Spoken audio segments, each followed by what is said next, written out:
Spotlight, lectures and performances on and around Albany State University. Good morning. How's everybody doing today? Thank you for braving the rain and joining us for day 2 of our celebration of the Gullah language and culture. My name is Dr. Kimberly Harper, and I'm the director of the Foreign Language Institute here on campus. And today we welcome with us again Dr. Emory Campbell. And Dr. Campbell is the founder of the Gullah Heritage Consulting Services and served as executive director of the Penn Center on St. Helena Island, South Carolina for more than 20 years. The Penn Center is a National Historic Landmark and was one of the first schools for former slaves in the South. The center now serves as one of the main repositories for information on the Gullah culture. And in 2005, Dr. Campbell received the Carter G. Woodson Memorial Award for the National Education Association for his lifelong work preserving Gullah heritage, the environment, and working to improve the Gullah community's living conditions. So today, Dr. Campbell is going to speak about the language of the Gullah and Black English vernacular. But before we get started, I'd just like to ask you all to silence your cell phones and then give Dr. Campbell a round of applause. Thank you. I said good morning to him and he ain't crack his teeth, meaning you didn't open your mouth to talk back. Thank you, Dr. Harper, for that introduction. And we had a hard time finding this place because we've had a hard time since we were here. You know, and where we're from, they just say, go beyond that oak tree and take a right. We didn't have as many buildings. We don't have as many buildings as well. Dr. Harper has put me in a bind here this morning because she wanted me to talk about Black English vernacular and the Gullah language. But I know a little about both. I don't know enough about both. And I understand that you are language educators. Are you? Teachers? We're interested in language. How many people have heard of the Gullah language? And so you know how to speak Gullah. How una to do? We glad for see una. Be glad una come for see we. You understood that? What they say? I'm glad that you could come to Where are you from? the islands, Which one? St. Simon's, Seattle. Where, you from all of them? Can't be from all of them. You lived on all of them. Where were you born? Brunswick. Brunswick. Okay, not quite an island, No. but you're from that area. Good. Well, St. Simon's is the home of the oldest, I think, festival in the Sea Islands. How many of you have visited any of the islands? Well, we're from Hilton Head Island, and last night we had a map to show you where Hilton Head was and all that, but just imagine on the coast of South Carolina, just above Savannah, Georgia, a little below Charleston, 2 miles off the coast there. Now we have bridges and causeways. So when you get going to Hilton Head, you don't even know that you're going out that far away from the mainland. But we are about 2 miles off the mainland over marshes and creeks. And I was born on Hilton Head long time before the bridge was built there. And so our isolation allowed us to retain some of the language of, well, some of the Africanisms in our language, some of the African words. Words like kuda, turtle, loni for standing, tote, everybody knows the word tote, to carry, una, you. And so we have those words in our guba for peanuts. And we have those words in our vocabulary where we always use them. But the other thing about the Gullah language and some black language, or the black language itself, is that we tend to drop the first syllables of words. If you notice, when people speak, persuade is swayed. If I can sway them to do something, that's what we say in Gullah. Geneva is not G in the names. We say Neva. Neva, not Geneva. Ola, not Viola. So we do just the opposite of Europeans. Europeans will say Vi and G to shorten the name of a person. We tend to drop that first syllable. In the Gullah words, we always drop the H on the TH words. Teeth, mouth, teeth.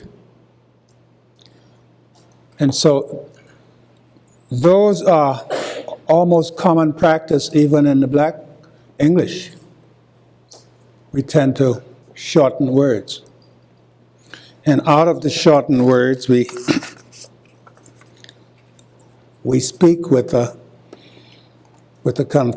somewhat contracted sentences. We don't tend to give a complete sentence when we speak. We have proverbs that come out of that same kind of speech pattern, such as, "You ain't cracky teeth," and we always use the pronoun "I." We don't use a gender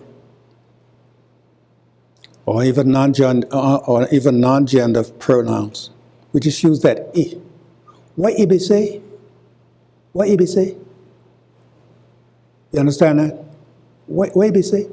What did he say? What did she say? But we say "I." That short "I." I. And if I can sway them for do something, if I can sway them, if I can persuade them, then I'll do it. We also speak in Proverbs, as I said earlier, emote na nono Sunday. Emote na nono Sunday. His or her mouth doesn't know any Sundays. Talk all the time. Never rest the mouth. Mouth never rests. And so we use those proverbs to, I used one last night to describe people who are trying to do more than one thing at a time and never do one thing well. The dog got 4 foot but can't walk but one road. Gullah people also have that pattern of non-plural. We speak in singular all the time. You might notice that same pattern among your students. The plural is not there. Dog got 4 foot, can't walk but one road. Now we use the them on the end. When we really want to pluralize, we'll say them. Emma them went to the store. That means more than one person, along with her, went to the store. Emma them went down the road. So that them gives you that plural thought. Black vernacular. So much has come out of it. So many words that might mean, thank you, so many words that gets into our vocabulary that over the years, you hear the word jive, that came out of the jazz era. It's a jive dude. I mean, you're not serious. You just jive all the time. Hip. Know about that one, right? It's a hip dude. Knows everything. He knows his way around town. He's a hip dude. Boy, there's one now that's going off and used all the time nowadays. I mean, it's universal. Be cool. Now that was way back when I grew up in the 40s. Be cool. It's a cool dude. And now it means, it's really nice. She did something really good. So, on your text now, you say something to somebody and it comes back, cool. That means it's all right, it's good. So we're speaking in one word term, even more now. The black vernacular is coming to be. Gonna split. We say in Gullah, it'll go. He is gone. But in black vernacular, he just split. I'm gonna split, man. And you're going. There's an old one called front. Got my front on. Didn't put a full front on this morning, but I put a front on, to mean that you dress up. And it means more than that. It means that you are putting on a front. That's not really you. Sometimes you're disguising yourself with that real sharp suit. That's hiding sometimes. I had cousins that used to always be dressed up, and big long chain with their watch in the days when you had that pocket watch, and nice wristwatch on, beautiful suit. Couldn't read a word. Illiterate, but had a front. Put on a front. The other old one is dude. My nephew said to me one day, he's an all right dude. He's an all right dude. I mean, he's a nice fellow. And I didn't know what he was talking about at the time. Bad. That's a bad dude. He's bad. Doesn't mean that he's mischievous. He's really good at what he does. So this black vernacular goes a long ways. To be clean, that was another old one. And nowadays with the hip hop age, I don't know what they use. And of course the old saying is when one dies, so a person is deceased, a person is too proud to speak. Those are all black English vernacular that goes on and on. But the Gullah, some linguists and language experts say that black English, even Ebonics, may have derived out of Gullah, out of the Gullah language. And that language got its beginning when enslaved Africans were the dominant population. In South Carolina, there's a nice book called Black Majority. Anybody ever read it? Black Majority by Peter Wood. Oh, that book is old. It came out in the 80s or late 70s, maybe the 80s. But it's focused on South Carolina because at one time South Carolina was overwhelmingly black up until, must be after the Civil War. The black population outnumbered the white by a large margin. And so you go to South Carolina, and particularly along the coast, and the Europeans sound just like the Africans, the same kind of speech pattern. And they think that black language may have come out of Gullah, because Gullah had its origin on the plantations when different African tribes came together. And what they heard and the English vocabulary, they mixed it with African words. And you have that vernacular called the Gullah. You have the language called the Gullah language.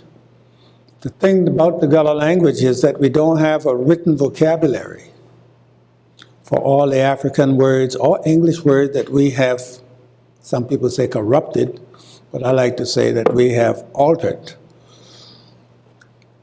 And we know the meaning of them, although they don't sound or look like an English word when you write them sometimes. But that, along with the African words, make up the Gullah language. And so we use the DA to, we used to call them in English class the helping verb, the walk. He is walking. It'll walk to the store. He is walking to the store. It'll go. That means he or she is going.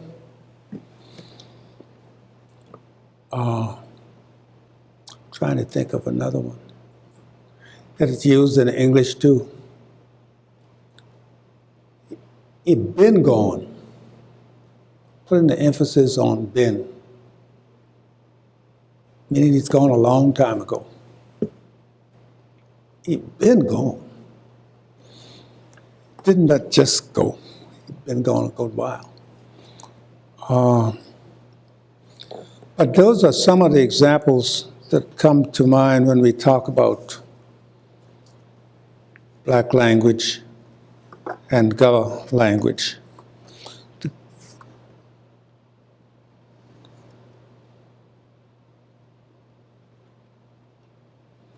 I've got some proverbs here written on the back of our map that we use in our tour. And so people leave with these examples on how Gullah may have been written if it was a written language and what it would look like. And sometime last night we talked about these. Thank you. And you can see the written, we translated the New Testament into Gullah, and we don't use it in education, university settings, because people think we're pushing religion.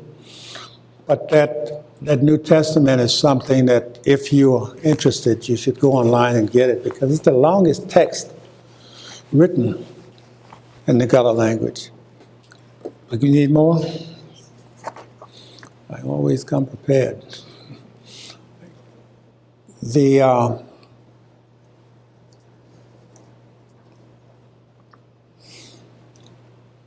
Gullah language and Black language, you might find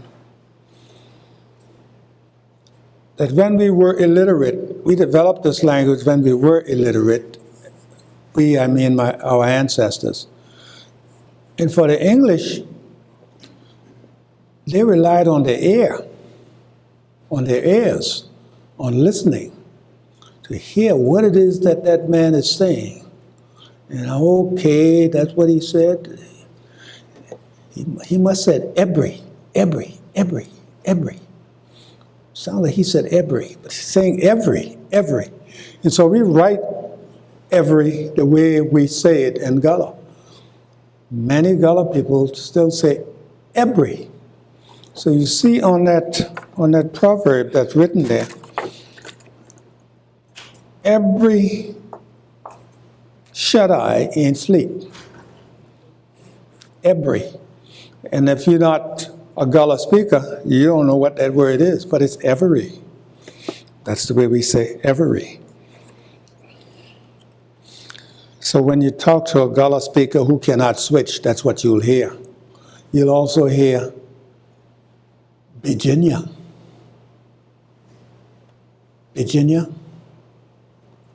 I'd go Virginia. I'm going to Virginia. Wiley.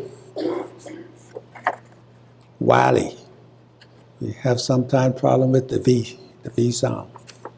Wiley instead of valley. Wiley.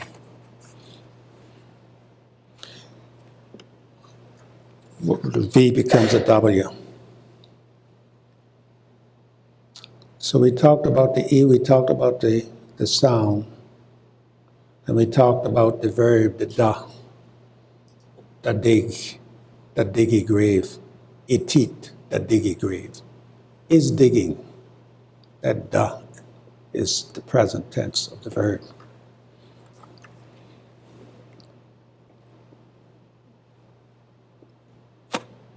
Okay, any questions on what I've covered so far on the language? Yes, ma'am.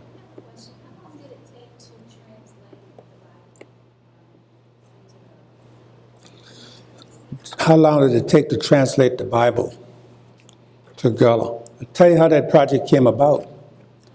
Hilton Head is a resort. Anybody been to Hilton Head? Big resort, 25 golf courses, 12 miles of beaches. And when I grew up there were 1,500 people. No bridge. Went to the beach once a year. No golf. And then some folks bought those old hunting grounds back in 1950, turned it into what is now a resort. Paid $60 an acre for it, by the way, in 1950.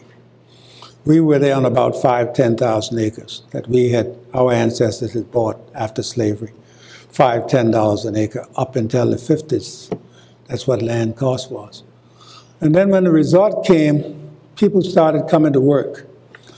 And at Penn Center, which is one of the first schools organized for newly enslaved people on St. Helena Island, there was a man there who became the first black director, and he retired. And the kids who were finishing high school were trying to get work on Hilton Head.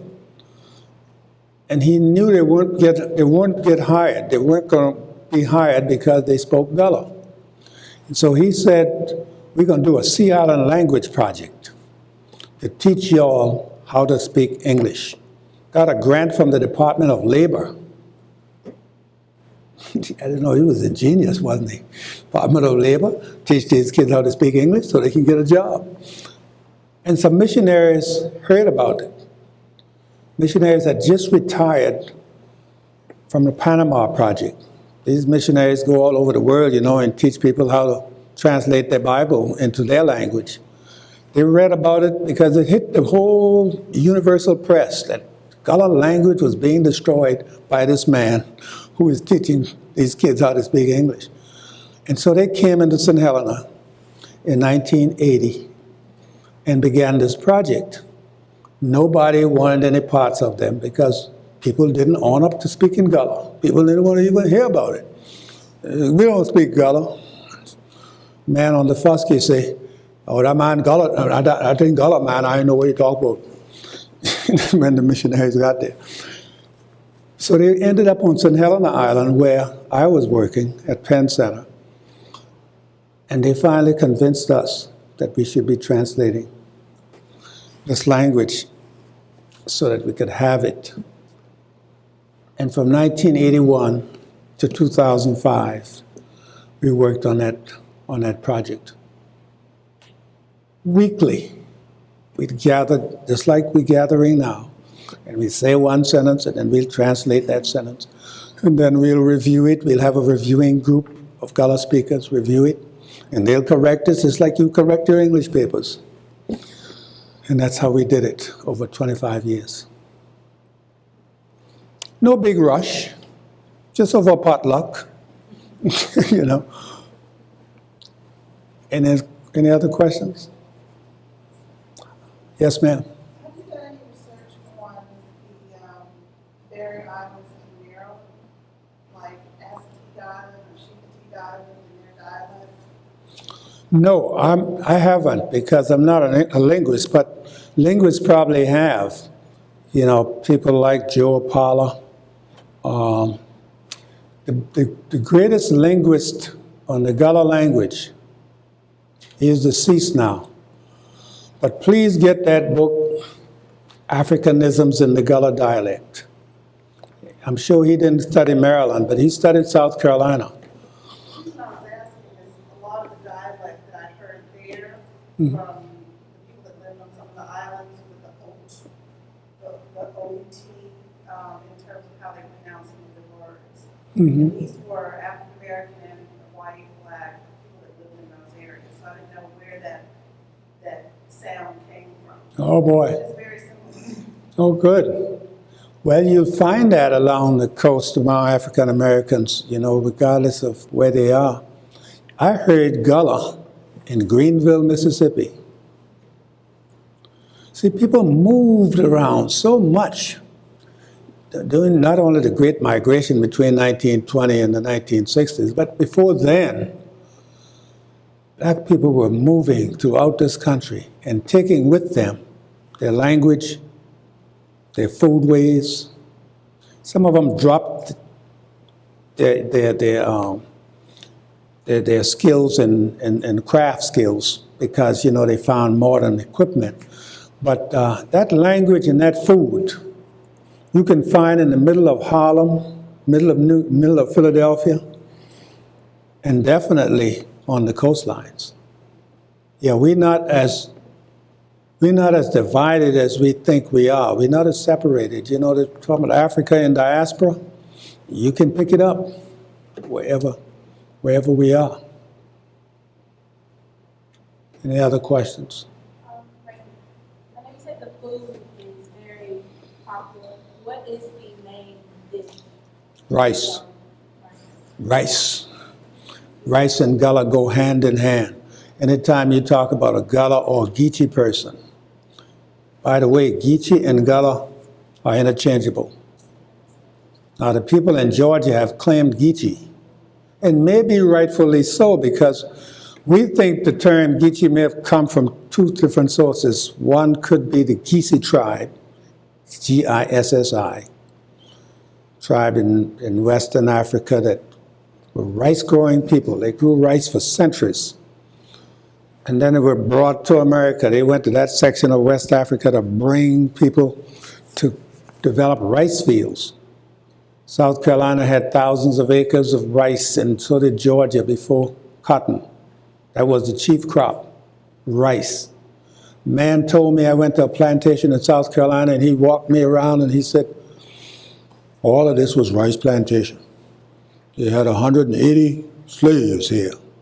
I don't use that term anymore. I use the term enslaved, and you should do so with your students. Because people think slave was a species of people. They think that they had no intelligence. They were born, like you see something writing, born a slave. You're never born a slave. You're born free. Somebody enslaved you. That's a condition. And so this man said, yeah, we had 180 slaves here. And say, they planted about 2,000 acres of rice. And he said, you know what? Every 20 acres in that time brought about $50,000. Every 20 acres of rice. And he said, guess what? They planted 2 crops a year. So rice was the chief crop.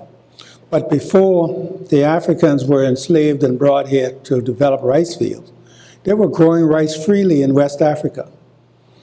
One of my friends who introduced me to the connection between West Africa and the Sea Islands had gone into the Peace Corps to Sierra Leone, and they had trained him to go to Africa to train people on how to grow rice. You see, he got to Sierra Leone and they laughed at him. And so he changed from rice to anthropology, which he was trained for, and started studying the slave trade.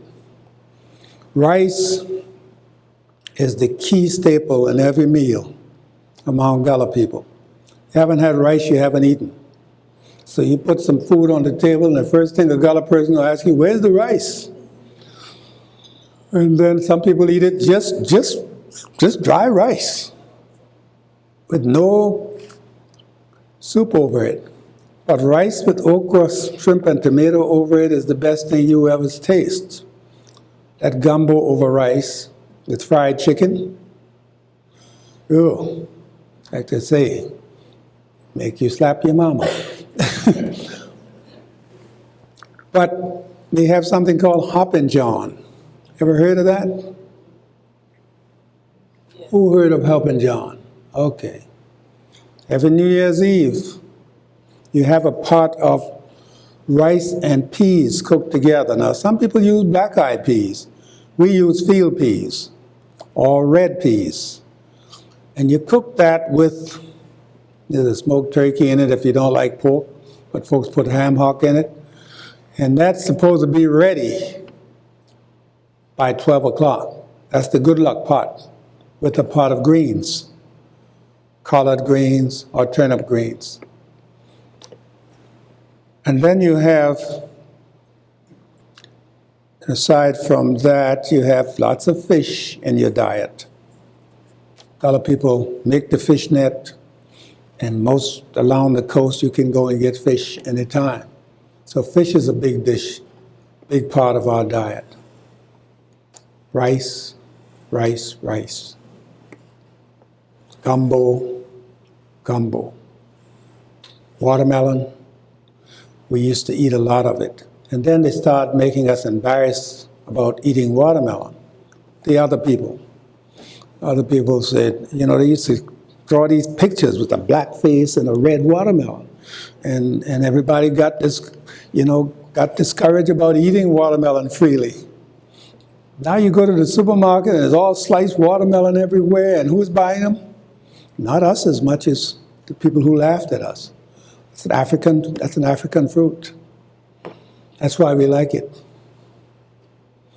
When I went to West Africa, they cooked something called peanut soup or groundnut soup. Anybody had them? Groundnut soup. They grind peanuts and make a soup out of it. Put it over rice. Best thing you ever tasted. Groundnut soup. But in the Sea Islands, we do red rice, where we put tomatoes, a tomato sauce as a base. Instead of water, you cook the rice in tomato sauce. And you make it red rice. Now, I thought it was just a thing that people did to flavor the rice, but I was reading the book called Black Rice by Carney, C-A-R-N-E-Y, Black Rice. And she talked about a species of rice, red rice, not the one we cook, but that actually was a species of rice. And maybe the Africans or the Gullah people, you know, liked that species of rice, and it might have had that flavor, so they put tomatoes in it. Haven't done any research on that, but that's a research subject.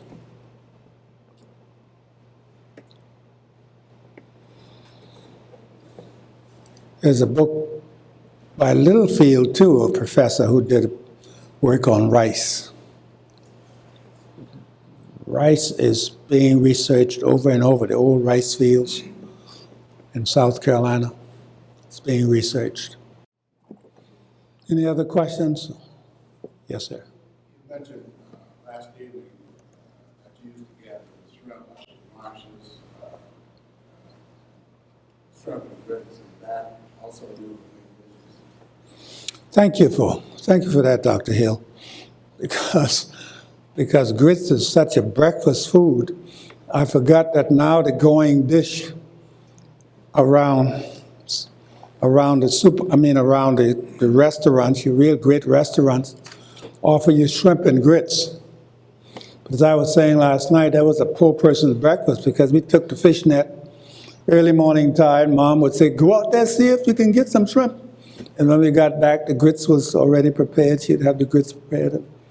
We'd have shrimp and grits for breakfast. Poor person's food. Got tired of it. Now it costs $20. That's a dinner. Never thought people would eat grits for dinner. But now it's a delicacy. So if you came to the coast, that's what's on the menu. That's a high-priced dish, shrimp and grits. Sometimes some folks serve shrimp, you know, okra and tomatoes, that gumbo over grits. That costs you a little bit more, particularly if they put cheese in the grits.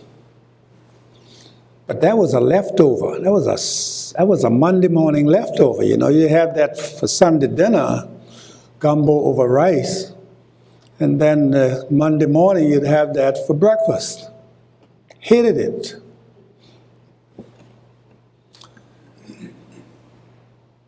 But that's what Gullah people have contributed,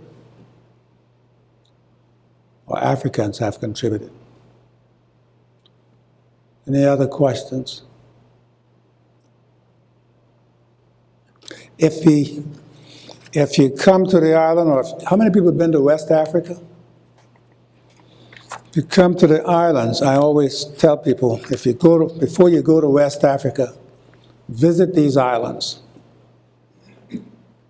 They're not as inconvenient as they used to be.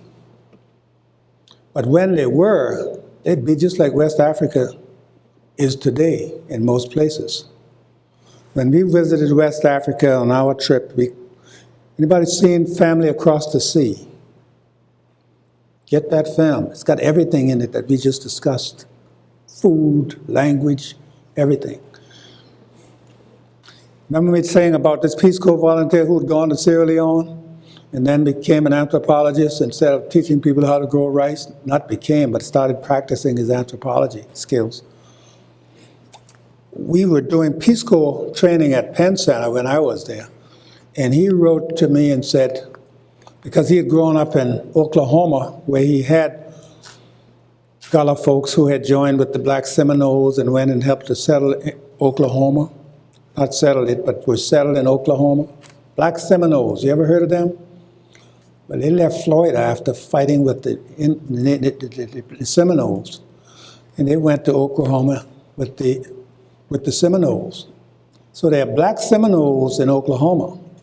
And they used to attend the Native American Council, the Indian Council, and then the government started paying the Indians, and they say, y'all ain't no Indian.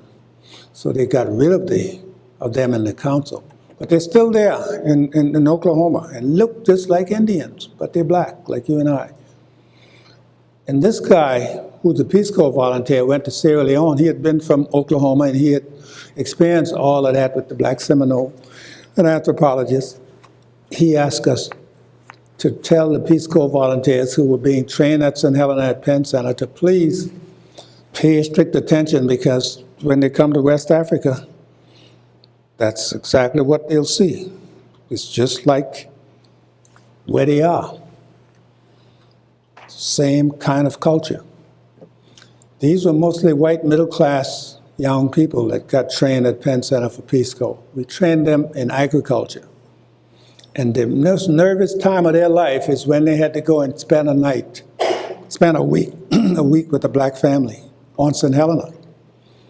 But they're going to West Africa.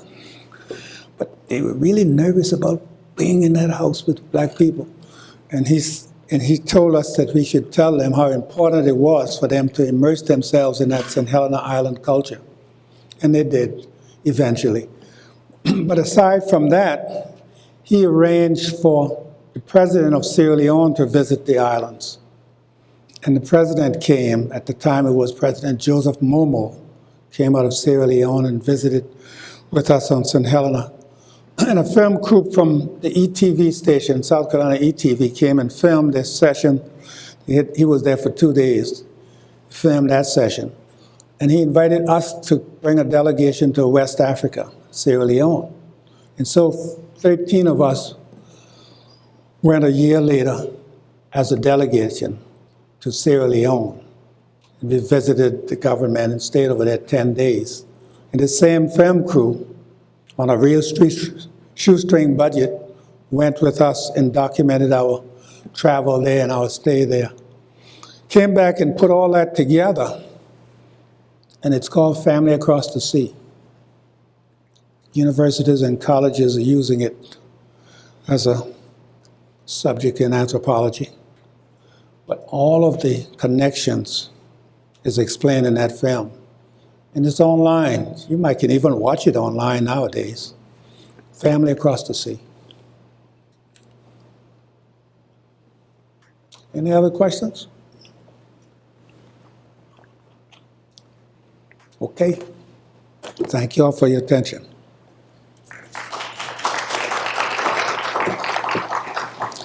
If you ever come to Hilton Head, give us a call. We do a tour as well. And so just give us a call and we'll be glad to take you on a tour of these neighborhoods, Scholar neighborhoods. Thank you.